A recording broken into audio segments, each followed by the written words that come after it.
안녕하세요. 몇 년 전에 있었던 일을 사연으로 보내보려고 이렇게 사연을 씁니다. 저랑 친구인 녀석이 한 명 있는데요. 그 친구와 그 친구의 아내와 있었던 일입니다. 한참 코로나 바이러스 때문에 밖에서 술을 마시거나 각종 모임을 하기가 껄끄러울 때 있었던 이야기입니다. 아무래도 영업시간 제한이 있어서 밖에서 술을 마시기가 어려웠잖아요. 지금은 조금 완화가 됐긴 하지만 언제 또 영업 제한이 걸릴지 모르겠네요.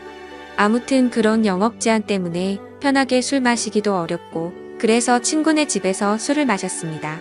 그 친구는 저와 군대 동기에다가 5년 전 전역한 이후에도 꾸준히 연락하고 지낸 매우 가까운 사이입니다. 저와 친구는 군대 전역 후에 빨리 취업을 하게 됐고 각자 여자친구가 있어서 빨리 결혼까지 하게 됐네요.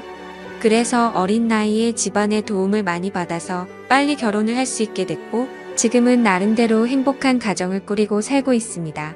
저와 친구가 친한 사이였기 때문에 친구의 아내도 제 아내와 무척 가까웠습니다. 우리는 서로의 집으로 가며 부부 동반 모임을 즐겼지요. 함께 여행도 많이 가고 캠핑도 몇 번 갔습니다. 그렇게 가깝게 지내다 보니 뭘 하더라도 같이 하게 되는 경향이 좀 생기더라고요. 그러던 어느 날 제가 친구 아내에게 느껴서는 안 될 감정을 느끼게 된 계기가 있습니다. 스스로 생각해도 참 한심하고 위험하다는 생각이 드는데 그때는 참으로 모든 게 혼란스러웠습니다. 문제의 발단은 한 달 전 저녁이었습니다. 우리 부부와 친구네 부부가 백화점에서 쇼핑하다가 우연히 서로를 만났고 함께 쇼핑을 하다가 저녁까지 먹게 된 겁니다. 백화점은 해운대 센텀시티에 있는 신세계백화점이었는데 거기에 음식점이 많이 있거든요. 워낙에 백화점이 크다 보니 쇼핑하는 데에만 엄청난 시간이 걸렸고 발도 아프고 해서 따로 어디 가지 않고 백화점 안에 있는 식당가에서 함께 저녁을 먹으며 여러 대화를 이어갔습니다.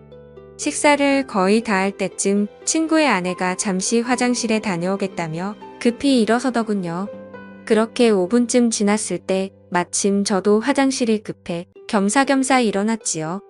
밥 다 먹고 운전도 해야 하는데 본격적으로 운전하기 전에 깔끔하게 화장실 다녀오는 게 좋잖아요. 그런데 화장실을 가던 중 통로 앞에 넘어져 있는 친구의 아내를 본 겁니다. 저는 화들짝 놀라서 친구의 아내에게 달려가 왜 그러냐고 물어봤는데 여기 청소를 해서 그런지 바닥이 너무 미끄러워서 넘어졌다고 하더라고요. 근데 다리가 아픈지 끙끙거리면서 제대로 일어서지를 못했습니다. 그래서 발목이 너무 아프다며 일단은 근처의 의자로 친구의 아내를 옮겼습니다.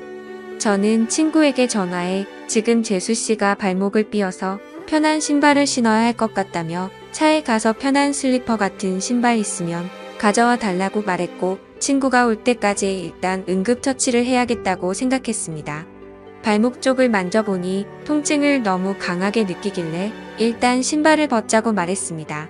그렇게 친구의 아내의 신발을 벗기는데 저도 모르게 시선이 친구 아내의 발과 다리로 향하더군요.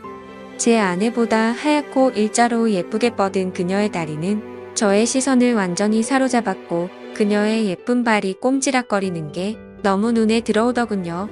발도 정말 작았습니다. 그 작은 발이 너무나 귀엽더군요. 저는 친구 아내의 다리를 보면서도 안 된다고 생각했으나 자꾸만 몹쓸 눈길에 평정심을 잃었습니다. 아프냐고 물어보는 걸 핑계로 저는 그녀의 발과 다리를 주물럭거렸습니다. 그렇게 발목과는 상관없는 곳을 계속 손으로 주무르다 보니 친구의 아내가 이제 좀 그만 만지면 안 되냐고 하는 겁니다. 그래서 저는 당황하며 그런 게 아니라 혹시나 다른 데가 또 아프지 않을까 해서 그렇다며 말도 안 되는 변명을 늘어놨습니다. 그러자 친구의 아내는 피식 웃으며 예뻐서 그렇게 만지는 거 아니냐며 웃음을 보이더군요. 그 후로 저는 친구의 아내와 어깨동무를 하고 쩔뚝거리며 함께 식당가로 걸음을 옮겼습니다.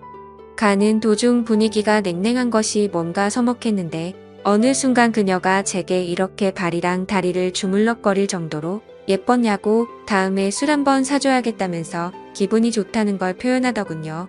그러면서 저에게 자신의 휴대폰 번호를 가르쳐준 친구의 아내 얼떨결에 저는 친구 아내의 핸드폰 번호를 땄습니다. 친구는 어떻게 된 일인지 저희에게 물었습니다. 화장실 앞에 청소를 해놔서 그런지 물이 흥건했는데 구두를 신고 있어서 미끄러진 것 같다고 말했습니다. 그렇게 재수 씨는 슬리퍼를 신었고 친구는 제게 고맙다는데 순간 그 친구에게 미안하더군요. 저는 친구 사이에 고마운 게 뭐가 있냐며 괜찮다고 했더니 이번 저녁은 자기가 무조건 사겠다고 합니다. 화장실에 다녀온 저는 다시금 후식을 먹기 위해서 숟가락을 들었고 제 아내와 친구 아내와 함께 즐거운 대화를 이어갔습니다. 그날은 술도 빠지지 않았지요. 그렇게 즐겁게 마무리를 하고 집으로 돌아왔습니다. 그 뒤로 3일 정도가 지났을 때 이상하게 자꾸 그녀가 생각나서 결국에는 연락을 해봤습니다. 발은 괜찮냐고 병원 안 가봐도 되겠냐면서 그런 시시콜콜한 문자를 주고받았어요. 각자 배우자도 있는 사람들이 이게 뭐하는 짓인가 싶겠지만 무언가 서로를 끌려하고 있다는 게 느껴지는 그런 기류가 있었습니다. 그렇게 우리는 일주일 넘게 배우자 모르게 서로의 연락을 은밀히 주고받았습니다. 어쨌건 그렇게 연락을 좀 하는데 친구 아내가 저에게 매우 적극적이라 혼란스러웠습니다. 문자를 몇 번 주고받지도 않았는데 그 뒤로는 요즘에 뭐 하는지 별일 없는지 시간 있으면 술 한잔 하자는 식으로 여러 번 말을 하는 거예요. 그렇게 친구의 아내를 따로 만났습니다. 이렇게 친구의 아내와 밖에서 따로 만나는 건 확실히 바람피는 기분이 들어서 최대한 그런 느낌을 주지 않으려고 노력했습니다. 아내 얘기를 많이 했고 앞으로 아이 계획도 얘기하면서 최대한 상대방과 거리를 두려고 의도적으로 노력했죠. 그리고 서로의 대화가 한참이던 때 느닷없이 그녀의 발이 저를 건들고 있더라고요. 너무 어이가 없고 이 사실이 믿기지 않더군요. 그녀를 마주보고 대화하던 제 얼굴은 크게 일그러졌고 친구 아내는 저를 보며 도발하는 눈빛을 날렸습니다. 초저녁에 만나서 그렇게 간단하게 자리를 가지려고 했는데 계속 이렇게 하다가는 뭔가 사고를 칠 것만 같아서 저는 급하게 집으로 가야 한다며 집으로 돌아갔습니다. 솔직히 너무 무섭더군요. 그녀는 정말 친구에게는 과분하다는 생각이 들 정도로 아름다운 미녀인데 왜 갑자기 저한테 그렇게 대놓고 도발을 하는지 믿을 수도 없었고 그럼 그녀의 태도를 어떻게 받아들여야 할지 혼란스럽기만 했습니다. 그렇게 안절부절 못하면서 휴대폰만 보고 있었는데 어느새 시간은 12시쯤이 되었고 마음이 심란해서 잠이 오질 않더군요. 그런데 느닷없이 어디선가 전화가 걸려오는 겁니다. 친구 아내였습니다. 저는 전화를 받지 않으려고 했으나 자꾸만 걸려오는 전화에 난감했습니다. 제 아내는 이 아심한 밤에 누구냐며 짜증을 냈고 저는 회사 상사 전화라며 거실로 나와 걸려오는 전화를 속삭이며 받았습니다. 이렇게 늦은 시간에 왜 자꾸 전화하냐고 말했습니다. 그러자 한동안 말이 없던 그녀는 남편이 오늘 급하게 출장 때문에 지방으로 내려간다며 우리 집으로 오라고 하더라고요. 저는 가지 않겠다고 대답하고 전화를 끊었지만 마음이 너무 혼란스러웠습니다. 사실은 미치도록 가고 싶었습니다. 도저히 그녀의 유혹을 떨쳐내기가 쉽지 않더라고요. 앉아서 10분 동안 안절부절하며 생각만 한 것 같습니다. 이건 마치 하늘이 준 기회라고 생각했거든요. 아직 혈기왕성한 어린 나이에 한 명이라도 더 경험하는 것이 하늘이 나에게 준 축복이 아닐까 하는 생각이 들었습니다.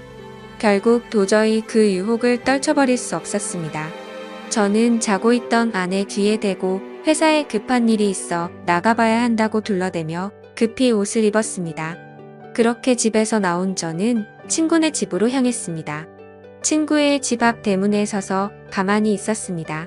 항상 이곳을 올 때면 친구가 저를 반겨줬는데 오늘은 친구가 아니라 친구의 아내가 저를 반겨주겠다는 생각이 들더군요. 한편으로는 마음이 참 씁쓸했습니다. 그렇게 집으로 들어가 현관을 지나 거실로 들어서니 촛불이 켜져 있었고 와인까지 준비되어 있었습니다. 그 광경을 보고 저는 정말 두근거리더라고요. 친구의 아내 뒷모습을 보고 그 생각이 들더라고요. 이렇게까지 마음 먹고 바람을 피려고 하는 저 여자의 정체가 도대체 뭔지 궁금했습니다.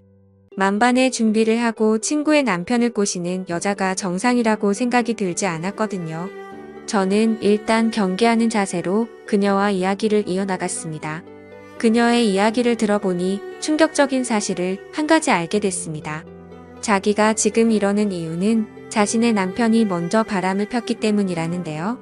남편은 어느 순간부터 출장을 굉장히 많이 가기 시작했고, 그런 남편이 의심스러워서 남편의 휴대폰을 조금씩 봤다고 하더라고요. 근데 남편의 휴대폰에는 직장 동료와 주고받은 연락이 상당히 많았는데 그 중에 몇 명의 후배와 나눈 연락은 느낌이 많이 달랐다고 합니다. 심지어 한 명의 후배와 바람을 피운 게 아니고 여러 명의 여자와 동시에 바람을 피우고 있었던 겁니다. 그러니까 그렇게 출장을 핑계대며 항상 외박을 했던 것이었어요. 그래서 자기도 바람을 필 생각으로 저에게 도발을 했다고 말하더라고요. 그렇게 그녀의 이야기를 한동안 듣던 저는 와인에 취해 친구 아내와 건너서는 안 될 강을 건너게 되었습니다. 이렇게 아름다운 여자와 함께 있다는 게 정말 꿈만 같은 시간이었습니다. 정말이지 행복하더군요. 한참 시간이 지나고 배가 고프다고 했더니 친구 아내는 찬밥밖에 없다며 배달 음식을 시켜주겠다고 했으나 저는 김치가 있다면 그냥 볶아달라고만 했습니다. 음식 투정 부리지 않고 잘 먹는다면서요. 그렇게 저는 친구 아내가 만들어준 볶음밥을 먹는데 음식 솜씨도 얼굴만큼이나 정말 훌륭하더군요. 별거 아닌데도 말이죠. 그날 이후로 그렇게 몇 달이 지나고 여름 휴가를 받게 되는 날이었습니다.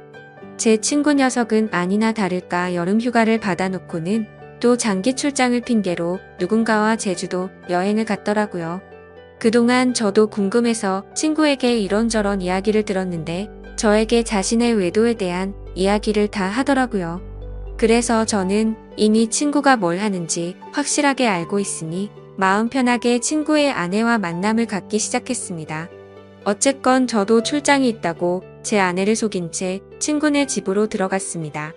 아내도 간만에 친정에 다녀온다더군요. 저는 점심도 먹지 못한 채 친구네 집으로 달려왔고 그곳에서 연인처럼 데이트를 하고 그녀가 차려주는 볶음밥까지 얻어먹었습니다. 남녀 사이는 정말 복잡하고 어려운 것 같습니다. 이제는 뭐가 옳은 일인지 구분도 안 됩니다. 누가 먼저 잘못을 했고 누가 누구한테 상처를 준 것이 더 이상 아무 의미가 없다고나 할까요? 그냥 저는 지금 이 순간을 최선을 다해 즐기려고 마음 먹고 있습니다. 지금까지 제 사연을 들어주셔서 감사드립니다.